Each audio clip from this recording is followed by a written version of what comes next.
Thank you, Stearns, for the beautiful welcoming music. Good morning. Welcome to the Morristown UU Fellowship. My name is Steve Runyon, and I want to welcome you to our service this morning, whether you're here in the room, in the internet somewhere nearby, or in the internet somewhere on the far side of the world. Wherever you are, we're glad you're here. A few announcements. First, if you missed the Morristown Martin Luther King events, you can still watch them online. You'll find a link in the pastoral update that Reverend Allison sent this morning. Once people have served their prison time, it can be very difficult for them to find a decent place to live, to establish a base where they can re-enter society on the outside. There is another link in the pastoral update email that you should pay attention to. On this Wednesday, January 26th at 11 a.m., you'll have an opportunity to show up on Zoom with New Jersey Together to advocate for fair housing for residents who were formerly incarcerated. Click the link in the pastoral update to register. Third, our service today is being led by our Lifespan religious educator, Nick Wallwork.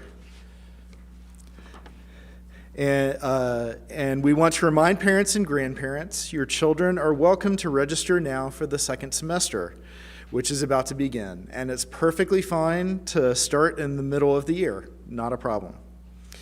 Also, adults, keep your eyes open for RE learning opportunities that might interest you.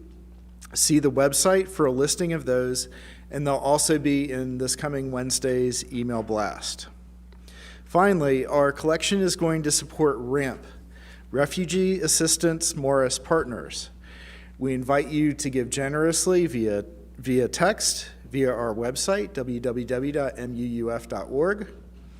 or via cash in the basket or checks in the basket, or you can mail in checks as well. Once again, welcome to newcomers and long-timers. We are very glad you're here today.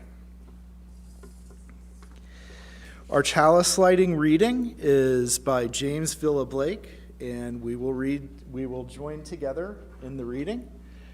Love is the spirit of this fellowship, and service is its law.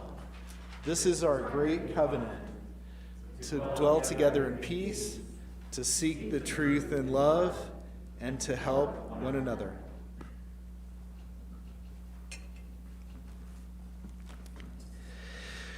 Our opening reading is a poem by Mary Oliver called Storage. When I moved from one house to another, there were many things I had no room for. What does one do? I rented a storage space and filled it. Years passed. Occasionally, I went there and looked in, but nothing happened, not a single twinge of the heart. As I grew older, the things I cared about grew fewer, but were more important. So one day, I undid the lock and called the trash man. He took everything. I felt like the little donkey when his burden is finally lifted. Things, burn them, burn them. Make a beautiful fire. More room in your heart for love, for the trees, for the birds who own nothing, the reason they can fly. Our opening song is Touch the Earth, Reach the Sky. The words will be on your screen at home and on our screen in the room. For those of you who are here, we invite you to hum along.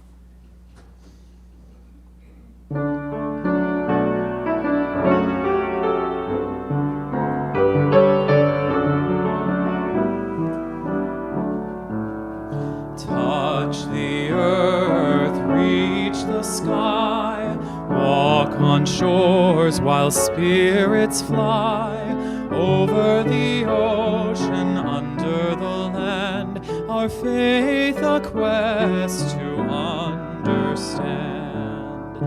Touch the earth, reach the sky, children ask the reasons why. In our lives the answers show, and by our love they learn and grow. Touch the earth, reach the sky, all are born and all shall die. Life's the time left in between, to follow a star, to build a dream.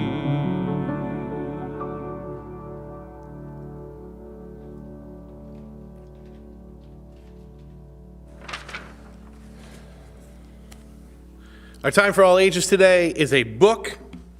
Before I read it, I'm going to tell a little story. I am the oldest of 6 children. My youngest brother, Jack, we still refer to as baby Jackie. He hates it.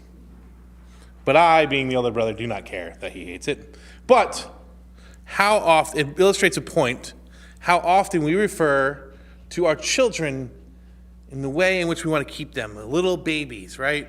I tell my 7-year-old, she'll climb on my lap trying to ask me to watch more TV or something, and I'll grab hold of her and I'll pretend to hold her like a baby, and isn't that cute?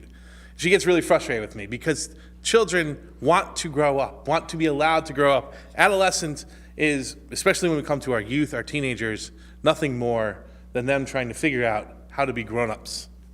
And sometimes we do them a disservice. We'll talk about that more. But the book is called If I Could Keep You Little by Marianne Richmond. It's one we read at our house quite a bit. If I could keep you little, I'd hum you lullabies, but then I'd miss you singing your concert's big surprise. If I could keep you little, I'd hold your hand everywhere, but then I'd miss you knowing I can go, you stay there. If I could keep you little, I'd kiss your cuts and scrapes, but then I'd miss you learning from your own mistakes. If I could keep you little, I'd strap you in real tight, but then I'd miss you swinging from your treetop height. If I could keep you little, I'd decide on matching clothes, but then I'd miss you choosing dots on top and stripes below. If I could keep you little, I'd cut bread into shapes, but then I'd miss you finding, hey, I like ketchup on my grapes. If I could keep you little, I'd tell you stories every night, but then I'd miss you reading the words you've learned by sight. If I could keep you little, I'd pick you for you a friend or two, but then I'd miss you finding friends who like you too. If I could keep you little, I'd push your ducky float, but then I'd miss you feeling the wind behind summer's boat. If I could keep you little, we'd nap in our fort midday, but then I'd miss you sharing adventures from camp away. If I could keep you little, I'd fly you with my feet, but then I'd miss you seeing the sky and clouds from your seat. If I could keep you little, I'd keep you close to me, but then I'd miss you growing into who you're meant to be.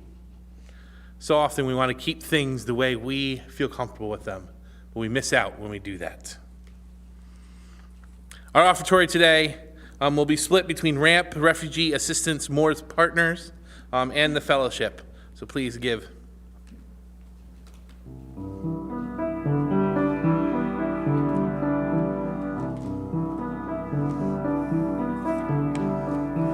Careful the things you say, children will listen. Careful the things you do, children will see and learn. Children may not obey, but children will listen. Children will look to you for which way to turn, to learn what to be. Careful before you say, listen to me. Children will listen. Careful the wish you make. Wishes are children. Careful the path they take. Wishes come true, not free. Careful the spell you cast, not just on children. Sometimes the spell may last past what you can see and turn against you. Careful the tale you tell, that is the spell. Children will listen.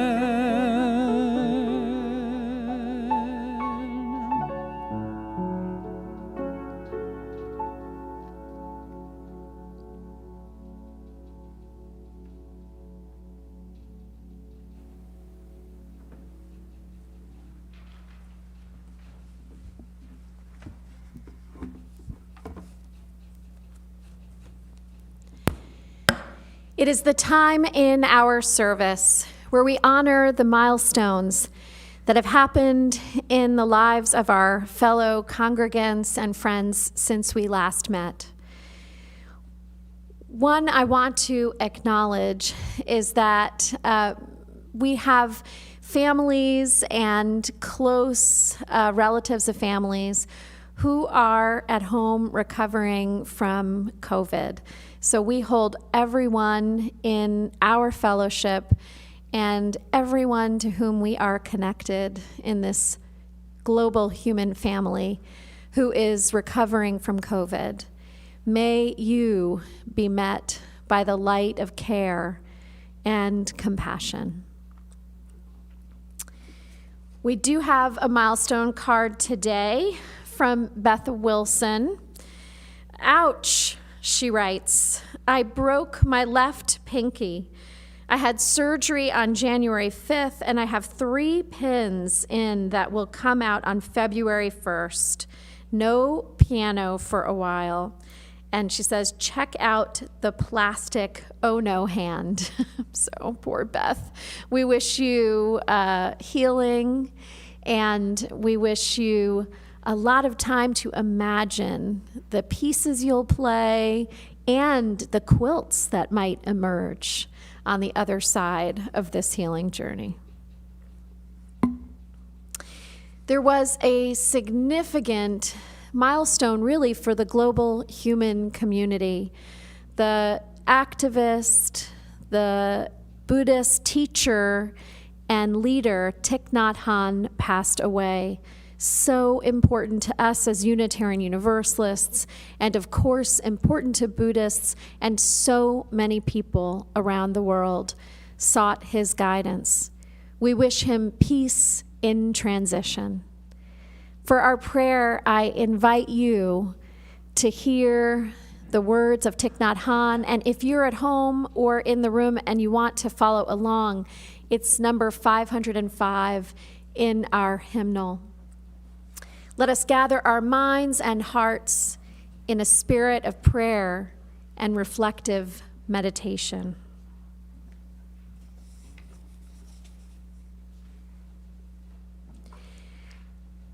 Let us be at peace with our bodies and our minds. Let us return to ourselves and become holy ourselves. Let us be aware of the source of being common to us all and to all living things, evoking the presence of the great compassion. Let us fill our hearts with our own compassion towards ourselves and towards all beings. Let us pray that we ourselves cease to be the cause of suffering to each other. With humility, with awareness of the existence of life and the sufferings that are going on around us, let us practice the establishment of peace in our hearts and on earth. Amen.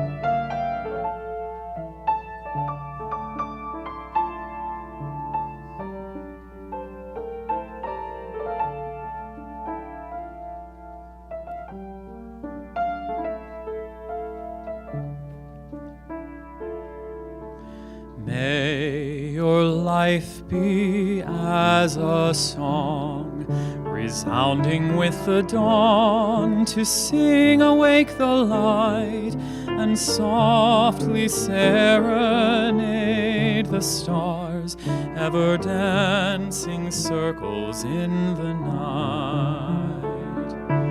May your life be as a song, resounding with the dawn, to sing awake the light and softly serenade the stars, ever dancing circles in the night.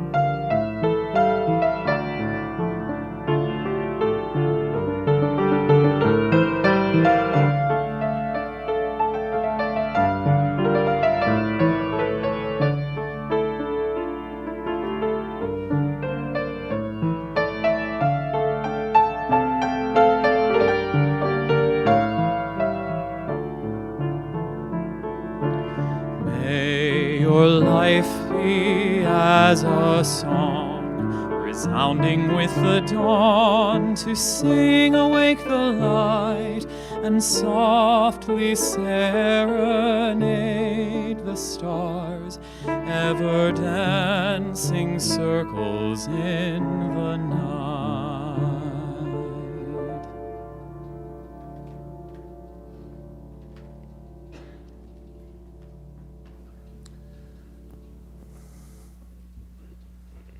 Thank you, Stearns. Good morning, everyone. I'm so excited to be here with you this morning. I have been at the fellowship now for 6 months. I'm finally feeling comfortable in where I'm at. And as some of you know, I didn't grow up UU. I grew up Presbyterian. In my home church growing up, my senior pastor there gave me, I'm now reflecting on this, a copy of Thich Nhat Hanh's Living Buddha, Living Christ, in which he compares the sayings and teachings of Buddha to that of Jesus. And I think that really planted some seeds there in 16-year-old me that are now fruiting here. But I'm excited to be with you. I've been working with children and youth, and my first passion is really with young people, with those going through adolescence. I've been doing that professionally for 12 years, though I started in a volunteer capacity in different ways, even in those days when I was 16 there.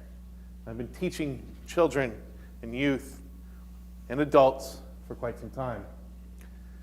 And when I came here to the fellowship, I was nervous that this was going to be a totally different experience. The religion was different, the place was different, the sanctuary was different than what I was used to. But as I've been here for 6 months and been speaking to people about the fellowship and hearing and having conversations and speaking and learning and having conversations about Unitarian Universalism in general, there are some theological differences, but there are some practical similarities. In fact, a lot of practical similarities between my upbringing and here. I think part of that is because Unitarian Universalists draw their history from the Christian church, from the Protestant church, and I think a lot of that has come along with them. Sunday mornings, for instance, as a traditional meeting time, certainly dates back to our Protestant roots. And so I feel confident now, using my previous experience in bringing it here and talking with you all about religious education and what I'm doing here, what I'm trying to do, and what I think we all can do together in that realm. One of the ways I like to look at Christian education, or the reason we do Christian education, is to not just teach our kids the 7 principles so they can memorize them like Jeopardy facts, but it's about teaching kids how to be Unitarian Universalists, to live out those 7 principles, to continue to do that, and also to continue to create a religious home here at the fellowship. And one of the ways I like to approach that, and one of the ways I think we can talk about, is through a lens of generational theory. I love the sociology behind this. And for those of you who don't know, the generational theory is where we get terms like boomers and millennials and Gen X and things like that. And we'll go through it a little bit real quick right now. So the generational theory basically says that every 20 years, a new way of looking at the world, a new lens in which the generation that is growing up sees the world and approaches the world. So we'll start with my silent generation. These are folks born from 25 to 42, and they look at religious institutions as the institution, right? They're very institutionally focused. Think about, my grandfather was part of this generation. That's who I think about. And he was a member of the Elks, the Moose Club, the Masons, the local Methodist Church. He was a member of those institutions, and that membership was super important to him. The Sons of Ireland, all of that stuff. Our next generation is the boomers from 43 to 60, and they shift to a more individualized way of looking at the world. And when it comes to religious institutions, they start seeing, what can I get from the religious institution, and what can I give to it, right? Sometimes boomers get painted in bad light by us millennials, and there's many reasons why, but they want to get and give, right? It's this relationship, this almost consumeristic relationship, which also has a bad term, but that they want to take and give. Next after that is our Gen X, and when they relate to religious institutions, it's a distance. Gen Xers did not feel as connected to the religious institution, though they came to it and were part of it, but it was something you kind of did because your parents made you and you just kind of did it. There was not a connection to it. After them are millennials, 82 to 2000, and they looked for authenticity in religious institutions. And a lot of our religious institutions don't have a lot of authenticity. The fellowship does, which is good. They want to see a real connection with people. We'll talk about that in a second. And after that is our Gen Zs. Those are our current children and youth from 2000 to about 2020. They're still working on defining that because these kids are still coming of age, but they are super justice focused. They are super into changing the world and being a better place for the world, the way in which, so they are more diverse, they are more racially aware, the way in which I hang out with our youth here at the fellowship, and the way they can change pronouns for their friends to the pronouns that they want to do in conversation is fascinating to me. I have a lot to learn from them, so it's super impressive with them. But justice and action things. So you look at things like the March for Our Lives or the Sunrise Movement, run by young people who are looking for real world-changing things. Now, a lot of people don't like generational theory. Some people say, well, not all boomers. Or I don't fit into the millennial, I'm too old for it, maybe I'm more of an X, so we'll create this term called Xennials is one, and create these all little mid things. It's very confusing because they don't like being pigeonholed into one of these things, and I get that. So a sociologist named Lynn Elliott has made kind of bigger categories, and it's not about the people in them, but about how the society revolves around itself. And so she makes three main categories in the last 100 and so years. So the first one is door to door. And what she says in this is that this comes during the time of the silent generation, generations before that. You are in your community, and that is where your community lives, where you live, right? We see in religious institutions the rise of the parish, right? So the Catholic Church, I don't know if you guys know where that term comes from. The Catholic Church said, this is the church, and you who live in this neighborhood go to that church, you live in this neighborhood, go to that church, right? And everything is about where your local neighborhood is. Main Street, you go to the one general store, the one barber, the one cobbler, right? Everything is in your space. And that happened up until the Industrial Revolution and really into World War II. After World War II, the boomers and Gen Xers moved to what Elliot refers to as place to place. You can get in your car and go get what you want. The rise of the mall, right? Everyone went to the mall because you can go and get what you want there. If you don't like that one, you go to a different mall. The rise of the megachurch happens in this time too for religious institutions because you can go and find the place that works for you. And it really worked. Malls were huge, right? Churches became filled with kids because you can go to the one church that works for you, not the parish that you are assigned to. But as we know with Main Street that has collapsing, malls are starting to collapse too. I live by the Rockaway Mall. That place is a husk of itself. And we've moved on to person. Now, this happens because technology allows for young people to find the communities in which they feel comfortable, in which they feel welcome to. It started with chat rooms in the 90s and early aughts and blossomed into social media. So you can find people on Facebook or Instagram, or if you're a young person, your TikTok For You page is tuned very much to your specific needs. Because they are creating more than the places that they're at, a connection with the people they interact with. And so we find ourselves now in this person-to-person era, where it's not about places, it's about the connections, the authentic connections that we can have. So what does this all have to do with religious institutions, with the fellowship, with churches, all of that? What happened in the place-to-place model, as things grew and got bigger, guided by boomers' desire and understanding of developmental psychology, they created places that were perfect for each group.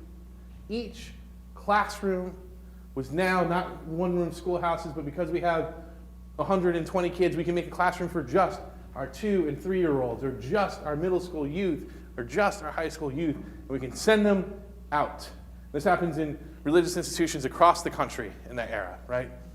For here, we put them up on the 2nd and 3rd floor. They go there, and we let them be.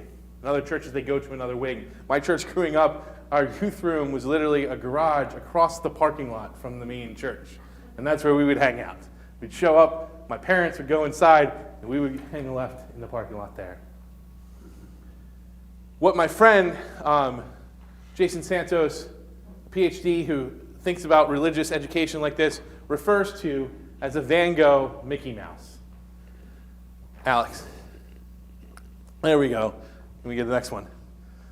in which we put the kids up in the ear and we hang out in the main body. And up in the ear are these peer-to-peer, highly specific classes, and we make them fun and interesting. And there's snacks and crafts and games and things that make it fun for them to be there. Sing songs, all of that stuff. But what happens in this is that when the kids bridge out of our fellowships or our churches, they come back and they look for a place that is fun, and a place that is highly tuned to them. That's what they need to do. But they come into a place like this, and there's many generations. Not every song may be for them. And they go, this isn't what I wanted. And this isn't what I understood as church.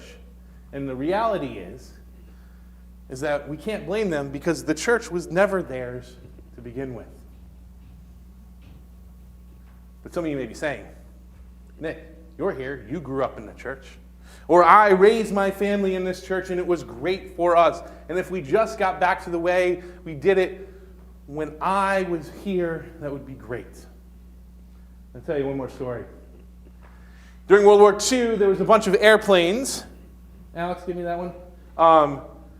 Coming back full of bullet holes. And the engineers in the Air Force were trying to figure out, in the Navy, how do we patch up or reinforce these places where our planes are getting shot, right? So how do we reinforce the tail here in this picture? And what one of the engineers saw was like, well, listen, those planes are coming back. They're getting shot at and they're coming back. What we really need to do is to look at the ones that aren't coming back. What planes are we not seeing come back? Where are they getting shot? That's where we need to reinforce. It's what sociologists call survivor bias. And it guilts churches across the country and religious institutions across the country. The most famous way to end any organization, but particularly a religious organization, is to say the sentence, we've always done it that way, right? Because for us, it makes sense, right? For those who are here in this building or watching online and have been doing so for many years, the way in which we structure ourselves makes sense, and so we should do it for that. But what survivor bias theory says is that we need to go out and see the people who are not here. Churches are declining in attendance. Christian churches, Jewish synagogues, Unitarian fellowships are declining in attendance broadly. And why is that? Well, it's what my friend Jason and what I would say is because survivor bias is leading us and holding us into a place-to-place model and not moving to a person-to-person model. Now, I have an answer to all this, I think, and I want to share it with you all. Studies by Pew Research, by the Barna Group, and academic research around religious education beyond that says that there's really one key thing to keeping children and youth coming back to our fellowship. And really this can apply to visitors who are for a new time. What continues to create them grounded and keeping this place as their grounding religious home? And that is by intergenerational relationships. Person-to-person, authentic relationships. And not with me, the DRE, not with the pastor, not with their parents, but random adults in a congregation. I'll tell you my story. One of the reasons I think I'm still in this world, and all of my youth friends who went to that garage across the parking lot, we'd pack in like 30 people. It was redone. It was nice. We had couches and music and snacks and all that stuff. But why I am the only one of all the ones that I keep track with that are still involved in any kind of religious community is because that pastor of mine who gave me my Thich Nhat Hanh book was also a guitar player. And so was our choir director. And he was a little bit of a hippie. I actually like to think of him as if Mr. Rogers went to Woodstock. That's how my view of him. And so he had that kind of air about him. And so we would sing. So he created a guitar group in our church. And we would play the first two songs. We'd sing songs like Turn, Turn, Turn, or rewrite Beatles songs into Easter songs. And that's how I learned to play guitar, is through these things, through this group. And the group ranged in age and skill. I still think I'm just an okay guitar player because all I learned was to play those kind of basic church songs. But there were some people who were really good guitarists. There's another youth who played with us who was really good, and I was always jealous of him. But there were people who were really bad. There was adults who were worse than I, and there was a range of ages. And these weren't youth advisors who were doing it. In fact, I don't think any of the ones who were there, I don't even actually think some of the adults even liked us as children. But they were here together doing this thing together. Give me that picture there, yeah. There's me in the middle. I was much younger and had more hair at the time. But there it is. We would play every Sunday together. No matter how good or bad we were, but we did this thing together. Intergenerational ministry, real intergenerational ministry, is the key. What do I mean by real? One of the things that we like to do is say, yes, all children are welcome. We can have children in the first 20 minutes, but they better sit still and be quiet. They must not interrupt what I think of as our service. And if they do, I will give them dirty looks, or I'll have conversations with my friends in the parking lot about how that family just can't keep that one kid quiet, even for 20 minutes. What we need to do, and that's just some examples that I've encountered in my many years of ministry, what we need to do is to bring them in authentically and see what works for them, right? And so if you have children in here, children pay attention. They're very antsy. In fact, we had some kids in the first service, and they were all a little antsy in the back, but I got to this point in the sermon, and one of them raised their hand and had some thoughts on my thoughts. And he reminded us, Asher reminded us, of course, that we are doing this already. We have our multi-gen services. This is why we have our multi-gen services. We bring the kids in for the first 20 minutes, and then we send them out. We try to create things, but this is why we do it, right? We don't just do it just because I like to watch kids run around like crazy people, but it's because we're teaching them that this is their home, grounding them in their place. Alex, can you give me the next slide? We need to do things that are reaching out to the children, reaching out to new families, to visitors, and finding how it works together.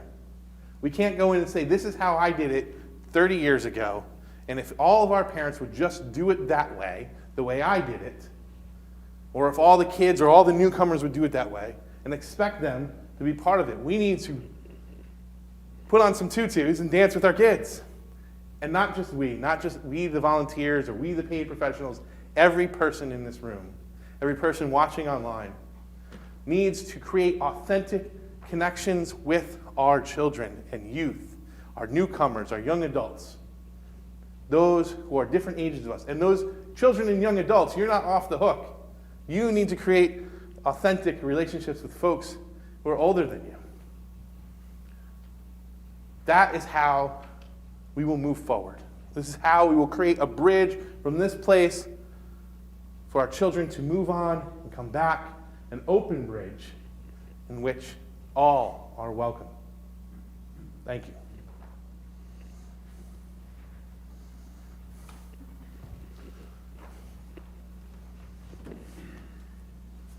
Our closing song is number 1017, Building a New Way.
can feed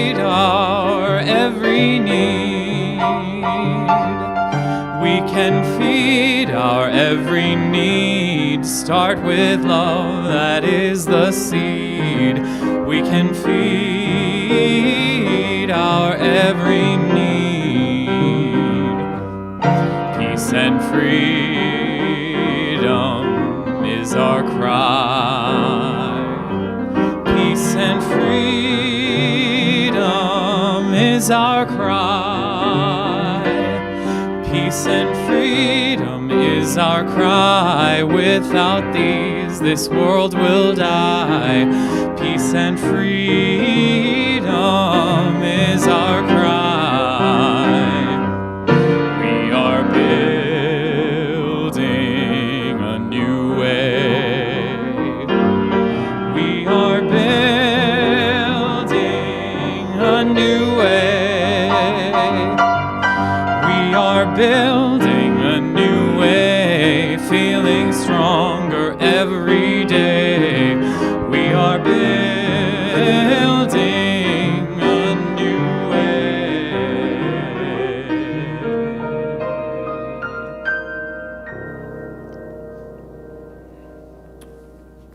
As we go from this place, I want to remind you of the words that Mary Oliver wrote that we read this morning, where she talks about stuff.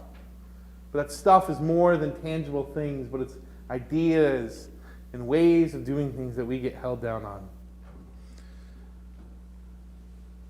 So one day I undid the lock and called the trash man. He took everything, and I felt like the little donkey when his burden was finally lifting. Things or ideas, ways of doing things. Burn them, make a beautiful fire. More room in your heart for love, for trees, for birds who own nothing, the reason to fly.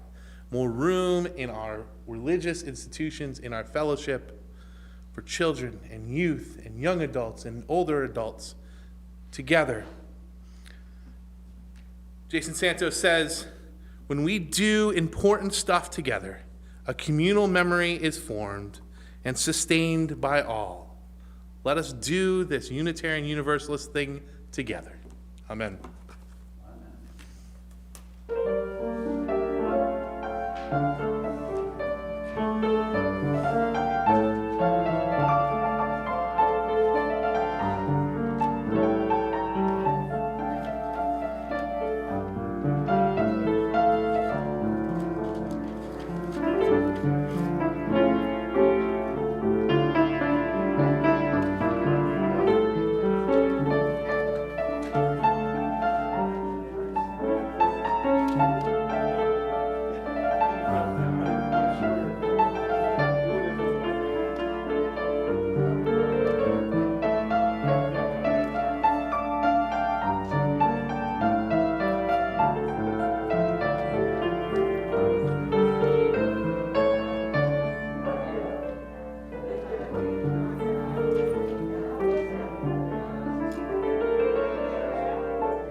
Fully recovered, sir.